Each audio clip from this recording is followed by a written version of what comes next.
Hey, let's talk some soccer.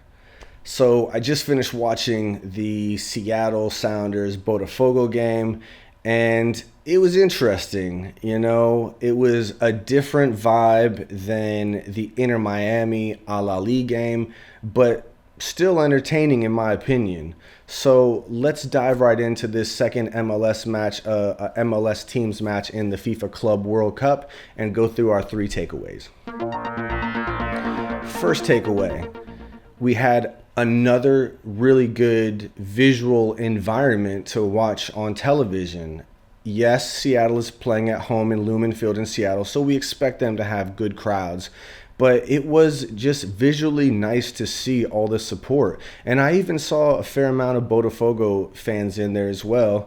And what I really am liking about this tournament so far, as much as all the talking heads and the critics tried to say that this tournament doesn't matter and we're not even sure if teams are going to put out their A team, their main players, it looks like at least Al Ahly and Botafogo are taking it serious.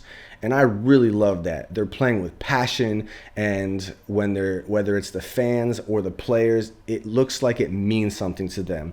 I love that because as an American soccer fan, this is a treat for us because these MLS teams are like the underdogs, and we've always, we don't have this luxury of seeing them compete in the Champions League or the Europa League or Copa Libertadores and see them test their mettle against other more established, historic teams. It would be so cool to see LAFC every year get to play, even a few games against Real Madrid or Bayern Munich or something, just to see how we match up and to see these historic clubs.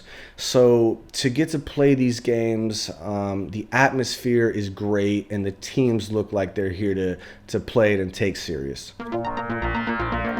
Takeaway number 2. All right, so how did Seattle Sounders do against Botafogo?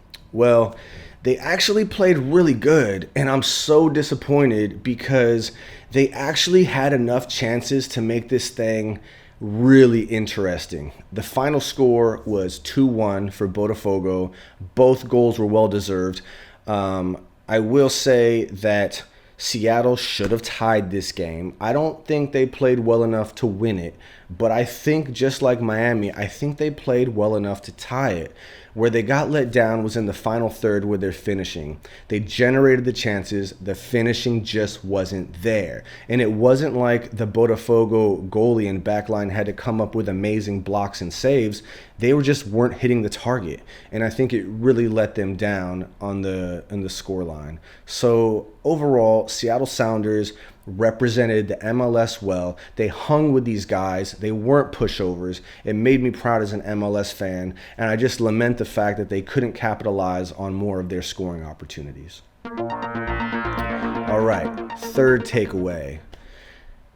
The thing that kills you at this level are those little mistakes, right? They say it's a game of inches. A couple things at this level.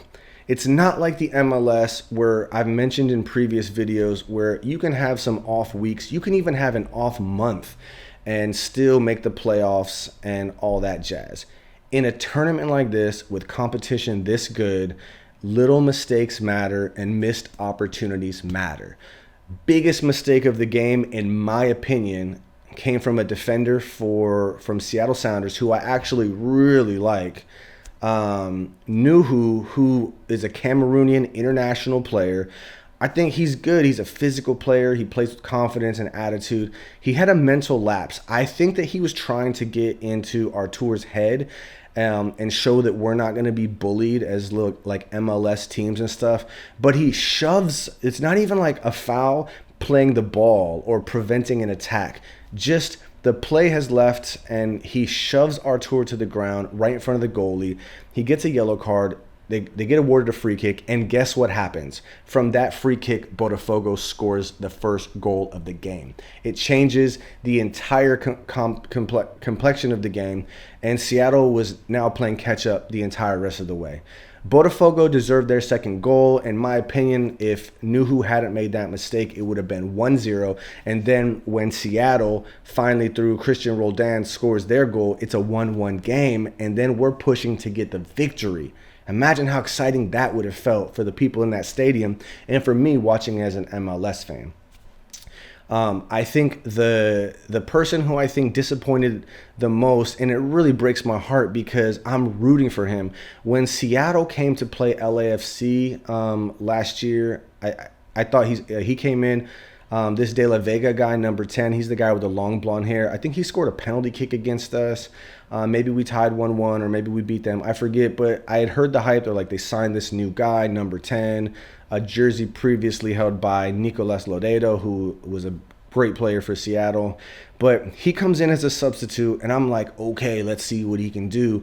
And I kid you not, like, he gets this chance where I forget who laid him off the ball at like the penalty spot, and it seemed like time slowed down and no one is marking him, and all he has to do is smack it with his left peg anywhere in the direction of the goal, and like, you know, we'll see what happens.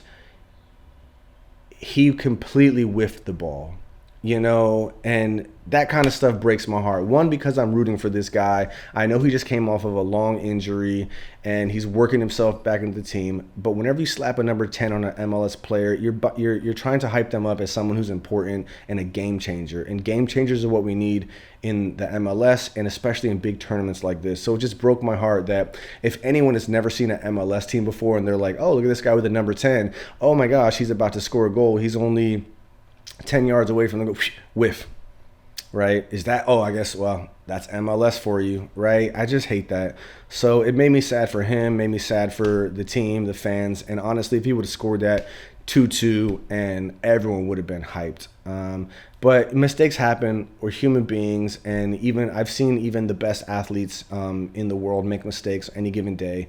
It's just unfortunate when it happens on this stage. But I think that Seattle Sounders had a good performance. I think they represented MLS well, and I look forward to seeing the rest of their games, even though they're only going to get harder when they have to play PSG and Atletico Madrid. So come back and see what we thought about the LAFC Chelsea game after we watch that, and we'll talk to you more then.